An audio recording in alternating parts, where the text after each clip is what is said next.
petite bulle, bienvenue de la bulle de Virgie, j'espère que vous allez bien. Alors, j'ai envie de faire une guidance, mais différente, avec d'autres jeux. Vous m'entendez beaucoup dire ça pour l'instant, mais c'est le cas. J'ai envie de changer un petit peu, comme je vous ai dit. Et j'ai tellement de jeux que parfois je ne sais pas lequel prendre, parce que comme je vous ai déjà expliqué, chaque jeu finalement a un peu son essence et amène à des guidances différentes. Et j'ai envie d'en utiliser plein en fait. Mais pas plein dans la même guidance, mais justement, j'ai envie de réutiliser plein, mais pas tous dans le même truc. Donc il faut que je fasse des choix. Alors, je vais prendre les lumières d'Ilana. Je sais que c'est un peu plus spirituel, plus développement personnel, plus... Alors, je vais pas dire plus profond, bien que si. Alors, vous me dire, profondeur ne dépend pas forcément toujours du jeu, mais les sujets qui peuvent être abordés. Séducteur, méfiance, le destin, l'air, la légèreté, l'insouciance. Alors l'air, on peut aussi nous ramener au signe d'air, hein, avec la pensée, mais c'est léger. C'est l'insouciance ici. Voilà, j'ai fait la guidance du jour. Merci, bonne journée. Non, mais c'était pour avoir une tendance que j'ai pris ces quatre cartes-là qui ressortaient pour avoir une tendance peut-être de la guidance. Puis du coup, pas dire banal, mais encore des cartes qui sortent par paquet. Méditation, la paix intérieure, ça se tient par contre. Travail, la chance, un homme et l'ange gardien. Alors, est-ce que c'est le même homme ou la même énergie masculine que celui dont on vient de voir, dont on se méfie? Je ne sais pas. En tout cas, on nous parle d'une méditation, d'une paix intérieure. Alors, soit on a travaillé sur cette méditation, soit c'est le travail dont on vient nous parler ici, qui a une chance au niveau du travail. Je vais te faire une guidance, on parlait de partenariat justement au niveau du travail. Est-ce que c'est ça? Qu'on voit cette personne comme un ange gardien parce que c'est une chance pour le travail, comme un partenariat, et qui vient quelque part, je ne vais pas dire déranger notre paix intérieure, mais de base on est bien, et cette personne arrive comme un ange gardien nous offrir une chance de travail. C'est possible. Par contre, les cartes précédentes, on parlait de méfiance aussi. On parlait de méfiance parce que séducteur. Est-ce que c'est quelqu'un qui vient un peu trop séducteur dans votre façon d'aborder les choses par rapport à ce travail, un petit peu, vous savez, quand on vient recruter, qu'on vous caresse un peu trop dans le sens du poil, là, mais tu serais vraiment génial dans ce poste, c'est toi qu'on veut, vous savez. Moi, j'ai toujours, quand je vois certains boulots où ils viennent recruter et où ils viennent 10 fois vous parler et vous dire à quel point ce serait bien que vous travailliez pour eux, généralement, c'est des trucs pyramidales où ils ont besoin d'avoir quelqu'un en dessous d'eux pour gagner eux-mêmes de l'argent, alors que généralement, c'est plutôt nous qui devons soi-disant jouer des coudes pour pouvoir avoir le job et être engagés. Vous voyez ce que je veux dire? C'est souvent des rythmes, des trucs différents, hein. Donc généralement, quand on vous court après pour vous engager, étrangement, on a toujours l'impression qu'il y a un truc qui ne colle pas. Ben, il y a peut-être cette énergie ici. Là, le doute, ben voilà, je n'ai même pas regardé. Je suis en train de vous parler, je n'ai même pas regardé. Là, le doute.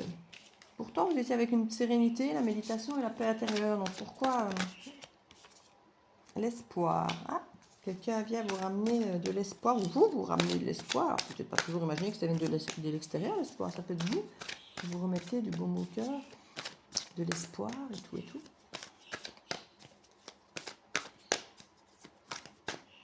J'essaie de la rallumer. Mais la mèche était trop longue, puis là, elle a presque l'air trop courte maintenant. Je sais pas si ça m'embêterait qu'elle ne veuille pas s'allumer comme il faut, parce que c'est une super grosse bougie, donc... Donc j'ai mélangé plein d'odeurs, bah, je ne me vois pas faire une refonte et recommencer, puisque c'est tous des couches différentes, d'odeurs différentes. Donc je trouverai une solution. Je ne me tracasse pas, je ne laisserai pas cette bougie mourir. J'en ferai quelque chose. Le couple ici qu'on a. Donc vous aviez un doute concernant un couple, une relation ou votre avenir sentimental. Puis un espoir qui renaît concernant une idée de couple ou de partenariat, de choses à deux. On parle du corps physique ici quand même. Hein. Il y a quelque chose qui à travers votre corps se fait ressentir. Ici, j'ai envie de dire écoutez quand même, parce que le doute et le corps physique, ça veut dire que quand vous vivez quelque chose face à quelqu'un ou seul, il y a quelque chose que votre corps veut absolument vous transmettre, dans un bon sens comme dans un mauvais. Écoutez-le. Parce qu'ici, on nous parle d'espoir. Donc, est-ce que c'est quelque chose de négatif que vous ressentez et puis un espoir arrive, ou est-ce que c'est justement quelque chose de bon, c'est le fameux espoir que vous sentez dans votre corps. En tout cas, soyez attentifs aux messages de votre corps. On vous dit toujours, le corps il parle, et si on ne sait pas l'entendre, alors il manifeste des maladies. Maladie. Donc finalement, quand on a des douleurs quelque part, n'hésitez pas à aller voir la douleur sur Google en mettant explication psychosomatique de telle douleur. Et vous allez voir, souvent, ça parle. Hein. Souvent, ça parle. On se rend compte que ce qu'ils expliquent, ben oui, ça me concerne. Vous serez parfois étonné. Que ce soit des maladies, des douleurs, que ce soit même des maladies chroniques. Le lieu où cette maladie se déclenche, on nous parle de bilan ici. Et un bilan peut être à faire justement sur un espoir de relation, un espoir de couple, un espoir de partenariat. Il y a peut-être un bilan à faire quant à savoir si c'est jouable ou pas. Une confusion. Hein. Ouais. Moi, j'ai l'impression que vous étiez effectivement dans l'idée d'un doute concernant une situation. Et puis, quelque part, on vient réactiver un espoir. Et vous êtes encore un peu plus perdu parce que le doute était peut-être plus facile à gérer. On dit, voilà, ça ne va pas, on laisse. Et puis là, ça redevient possible. Il y a à nouveau une espèce d'espoir, ça redevient possible. Et là, du coup, on ne sait plus. C'est possible ou c'est pas possible. C'est possible ou c'est pas possible. Et il y a cette espèce de confusion qui se fait. On essaie de faire un bilan. Hein. On nous parle d'être léger et insouciant. Alors, le bilan, il donne quoi? Est-ce qu'on va bien vouloir me le dire? Est-ce qu'on va... Ah, l'alimentation. Alors l'alimentation ici, je ne le vois pas forcément comme l'alimentation qu'on mange, mais plutôt comme ce qu'on absorbe, hein. La source d'énergie, les besoins vitaux. Est-ce que cette situation, ce couple, cette relation, ce partenariat vous nourrit? Et qu'est-ce qui nourrit? Est-ce qui nourrit le bon loup, le mauvais loup, l'anxiété? Est-ce qui nourrit l'espoir? Est-ce qui nourrit votre bien-être? Est-ce qu'il nourrit votre sourire? Ou est-ce qu'il nourrit des craintes, de la confusion, des peurs, de la méfiance? C'est là que vous devez regarder. Ce que cette relation, ce que cette personne, cette situation qui revient ou qui vient, vous amenez cet espoir. Est-ce que ça amène un vrai espoir? Ou vous vous sentez bien dans votre corps? Est-ce que ça vous fait sourire? Ça vous fait vous sentir détendu dans cette méditation, comme on disait tout à l'heure? Ou est-ce que ça vous remet dans une méfiance parce qu'il y a des signes qui nous parlent de la musique et le chemin? La musique est une vibration ici. La musique, on nous parle d'harmonie, mais on nous parle de vibration, de guérison, de chacun son rythme et de chacun son chemin aussi. Et il y a un deuil pour certains à faire. Alors un deuil peut être soit de ce dont je vous parle, qu'il faut oublier, parce que ça, dans votre corps finalement c'est plus de méfiance qu'autre chose, soit de choses négatives du passé qui peut-être font écho et vous font sentir comme ça aujourd'hui. Donc c'est à vous de savoir si vos ressentis dans votre corps viennent du passé ou sont vraiment liés à aujourd'hui. Parce que peut-être que ce qui se passe aujourd'hui fait écho par rapport au passé, mais que c'est juste un écho, mais que ce n'est pas... c'est encore quelque chose simplement à guérir. Et il y a peut-être ici une guérison à faire. Parce qu'on parle quand même de son de guérison, de deuil, d'un chemin, d'une direction, d'un objectif. Donc ici, il y a quand même l'idée d'abandonner quelque chose, de laisser quelque chose derrière, de faire sa route et de continuer sa route peut-être sans cette situation, de guérir d'une situation ici. Alors je dis soit c'est par rapport à ça, laisser mourir cet espoir qui finalement ne mène à rien, soit quelque part, comme je vous dis, c'est par rapport à ce bilan qu'il y a quelque chose à travailler. On parle de cadenas, hein. Immobilité et impasse. Donc pour moi, cette situation ne mène pas. Hein. Il y a eu un espoir, peut-être, on vous ramène à quelque chose, mais quand vous réalisez réellement comment vous nourrit cette situation, vous réalisez qu'en fait, ça ne vous nourrit pas positivement. Transformation, changement, évolution.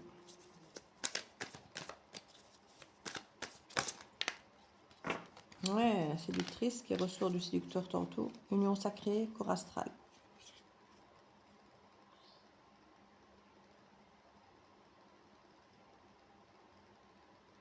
Alors c'est marrant parce que tantôt on avait le séducteur et je vous disais j'ai l'impression qu'on laisse quelque chose derrière. Et puis là maintenant on a la séductrice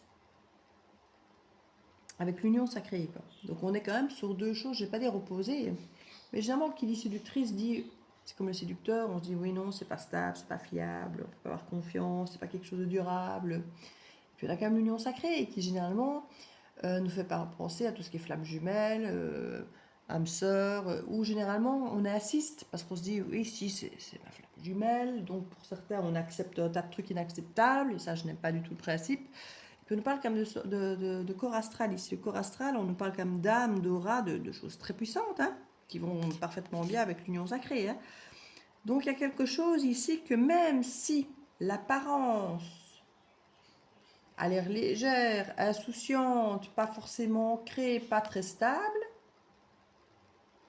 ça a l'air d'être une âme qui colle avec la vôtre, puisqu'on avait le séducteur et la séductrice, comme si vous étiez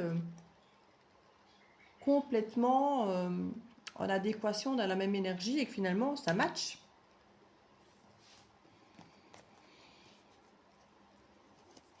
Il y a peut-être qu'au lieu de voir l'autre comme un séducteur, acceptez peut-être l'idée que vous êtes aussi une forme de séductrice.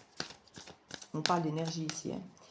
Et que finalement, vous êtes peut-être totalement fait pour être ensemble et pour matcher et pour vous reconnaître l'un l'autre dans ce que vous êtes, dans qui vous êtes. On a l'été ici qui arrive. Hein. L'été nous parle d'épanouissement, de chaleur, de bonheur, de choses très positives. Donc, et voilà le travail qui arrive. Le rêve, pensée, imagination. Mais une fois de plus, c'est de l'illusion ou c'est de la réalité? Relation, spiritualité, épreuve. Ouais, ça va être votre travail justement, c'est de voir si c'est rêve ou réalité. De ne pas vous endormir sur ce qu'on veut vous vendre, puisque il y a le côté séducteur, séductrice qui est là. Moi, j'ai l'impression que pour certains, on vous vend du rêve, on vous vend l'idée de l'union sacrée, de la réunion des corps, des âmes. Pour certains, faites attention, on vous vend de la flamme jumelle, on vous vend du truc énorme. Hein. Parce qu'on parle quand même du rêve dans les relations. Du rêve, de l'illusion.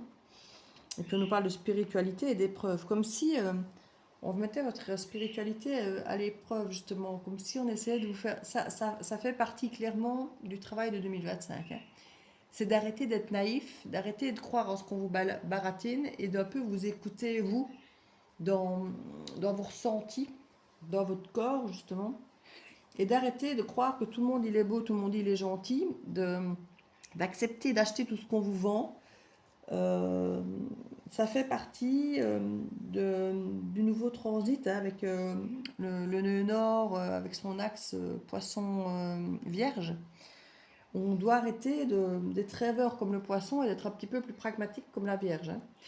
D'être un peu moins naïf. D'être un peu moins dans l'idée de la générosité gratuite, que les gens ils sont bons pour rien du tout. Alors je ne dis pas que ça n'existe pas, que c'est pas possible et que tout le monde automatiquement, comme on vous dit, hein, quand c'est gratuit, c'est que c'est vous le produit. Donc il y a un petit peu de cette idée-là à percevoir. Alors je dis une fois de plus, ça ne veut pas dire qu'il y a la générosité gratuite n'existe pas, qu'il n'y a pas des gens qui sont vraiment généreux, qui font vraiment les choses sans attendre rien en retour. Mais c'est quand même rare. Il y a quand même souvent une attente derrière, quelle qu'elle soit. Que ce soit d'avoir l'air généreux, d'avoir l'air d'être la personne parfaite, d'avoir l'air d'être la personne idéale, ou d'attirer à vous justement pour vous donner cette impression de générosité gratuite. Faites quand même attention. Rien n'est jamais vraiment gratuit. Ici, on vient vraiment toucher sur ce nœud nord ici. Le nœud lunaire nord en poisson vierge. On vient vraiment vous demander d'être plus pragmatique et moins rêveur. Hein. Et d'écouter vos sensations dans le corps. Si vous voyez que vous vacillez entre doute et espoir, venez voir si on essaie de jouer de ça. En vous vendant du rêve. Et voyez si c'est juste de la parole, s'il y a des actes. Voyez comment vous vous sentez dans votre corps réellement par rapport à cette proposition, à cette situation, à cette personne, à ces paroles. Si ça résonne en vous correctement ou... Parce qu'on met votre spiritualité, vos rêves à l'épreuve ici, vos relations à l'épreuve. Je l'ai dit, hein, ça va être tsunami, on va venir secouer l'émotionnel. Parce que les rêves, c'est l'émotionnel. Quand on vient vous faire rêver, c'est parce que ça touche votre cœur, ça touche votre âme, ça touche vos envies, vos rêves les plus profonds. Donc c'est à ça qu'on va venir chipoter pendant 18 mois ici avec le fameux nœud nord lunaire. Hein. Donc c'est à ça qu'il faut faire attention ici. Vous allez tester en 2025, je l'ai dit, dans toutes les roues de l'année. Et on va venir toucher à vos espoirs, à vos rêves, à votre émotionnel. Et là, plus encore que jamais dans cette guidance. Hein. Petit conseil peut-être là-dessus. Je vais prendre du coup l'astrologique. Parce que pour moi, ça parle vraiment de ça. De ce transit et de cet axe poisson-vierge. Alors la Vierge a aussi ce côté Vierge folle, Vierge sage, comme j'ai dit toujours. Donc il y a ce côté aussi rempli de sagesse et en même temps le petit coup de folie. Donc vous serez peut-être entre l'hésitation d'être sage, d'écouter votre corps et de voir la réalité des choses en étant pragmatique, ou le côté coup de folie, allez, je prends, je profite, l'instant présent. L'un n'empêche pas l'autre, ça vous permettra peut-être de voir comment vous vous sentez justement dans votre corps et puis de prendre votre décision, de voir la réalité en face et de voir concrètement comment ça se passe. Hein. On nous parle du dernier quartier, de lâcher prise. Il est temps de lâcher prise sur tes attentes, d'accepter ce qui est. C'est ce qu'on nous parlait ici, quelque part, d'être dans la légèreté. Hein. De prendre dans la légèreté ce qui se passe pour peut-être, comme je dis, s'en laisser imprégner, plutôt que de le faire aller, laisser agir le mental. Écoutez plutôt les sensations de votre corps. Je crois que c'est ça qu'on veut nous dire. Le mental va être manipulé en vous vendant du rêve. Vu qu'on va utiliser vos émotions et vos rêves et tout ça, vous aurez envie d'y croire. Votre mental, votre ego aura envie d'y croire. Donc, ce n'est pas votre mental que vous devez écouter. Vous devez écouter votre corps. Vos ressentis dans le corps, plus que jamais, vont vous aider à prendre ces décisions, à voir clair. Et si on nous dit lâchez prise, vivez ces moments et voyez comment vous les vivez. Vraiment en profondeur, pas juste avec votre mental. Ouais, je suis toute contente, il m'a invité au restaurant. Vous voyez ce que je veux dire? Il est temps de lâcher prise sur tes attentes, d'accepter ce qui est, sans chercher à lutter. Dépose les armes. Prends le temps de faire le deuil de tes projections. Donc, arrêtez d'attendre que chacun prenne le rôle dans lequel vous avez décidé de les mettre. Ouais, j'en ai fait aussi une guidance de vous dire, parfois on voit une personne, elle nous plaît, on se dit, ah ben voilà, je l'imagine comme étant mon compagnon, l'homme de ma vie, ce lien sacré. Et puis forcément, s'il ne fait pas ce rôle qui est demandé, si cette personne ne rentre pas pile poil dans le rôle, ça ne va pas. Sauf que c'est vous qui avez décidé que cette personne irait dans ce casting. Alors même si la personne a pu vous le vendre aussi, qu'il sera la personne de vos rêves, l'homme de vos rêves, si vous êtes la femme de ses rêves. Il faut voir si réellement, si cette personne joue bien son rôle, si elle est, quand je dis joue bien son rôle, c'est si le rôle est taillé sur mesure pour cette personne. Ou s'il ne se contente de jouer son rôle quelques jours, quelques heures, quelques mois, et puis qu'après, en fait, on se rend compte que le rôle n'est pas vraiment fait pour lui, quoi. Well. Prendre le temps de faire le deuil de tes projections. Donc les projections, c'est effectivement de vouloir à tout prix que cette personne rentre dans le cadre du rôle dans lequel vous avez décidé de le mettre. Et de voir quelle personne va réellement jouer et quel rôle cette personne joue réellement et pas le rôle dans lequel vous avez décidé vous de mettre cette personne. Laissez-lui jouer son rôle. Voyez quel rôle il prend. Voilà. Et puis, comme je dis, n'attendez pas que... Faites le deuil de cette projection, comme ils disent. Et de tes attentes avant d'ouvrir un nouveau chapitre, plein d'infinies possibilités. Vous allez peut-être vous rendre compte que des personnes que vous mettiez en amis sont plus que ça, et que des personnes que vous pensiez être dans un rôle plus que ça ne sont que des amis, ou pas du tout. Donc, à vous de voir. J'en ai déjà parlé dans une des guidances il y a quelques jours, justement, de ce fameux rôle qu'on donne aux gens. Ici, il y a tout un cadre à replacer. Hein. Ça fait partie de cette guidance du nœud poisson vierge. Et du ventre du rêve, et de ne pas être naïf, et ça fait partie de ça, hein, de remettre chaque personne à sa place, dans le sens où il faut arrêter les projections, d'imaginer, toi tu es dans ce rôle-là, toi tu es dans ce rôle-là, toi tu es dans celui-là, et laissez-les chacun jouer leur rôle, pour ce qu'ils sont, et pas pour ce que vous voulez qu'ils soient. C'est vraiment hyper important ici, parce que sinon vous ne serez que déçus. Balance, l'harmonie, tu as besoin de gagner en sérénité. Et d'où d'écouter votre corps pour ne pas être dans l'inquiétude, le stress, la méfiance.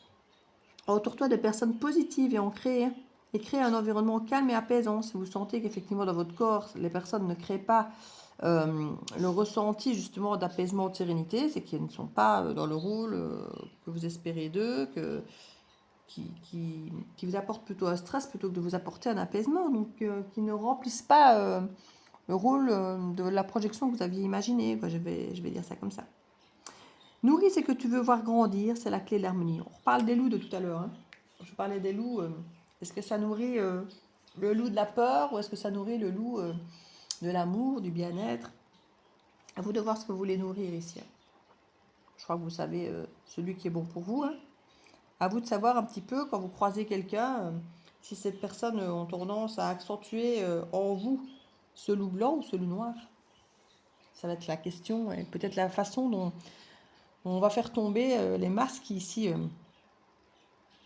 en cette année 2025 avec ce fameux nœud pour faire tomber les rêves et les illusions.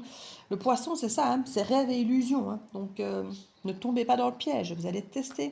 Épreuve spirituelle. Vous serez testé sur vos rêves, vos illusions, et sur votre naïveté. Je vous fais des bisous. À bientôt dans la bulle de Virgie. Ciao, ciao.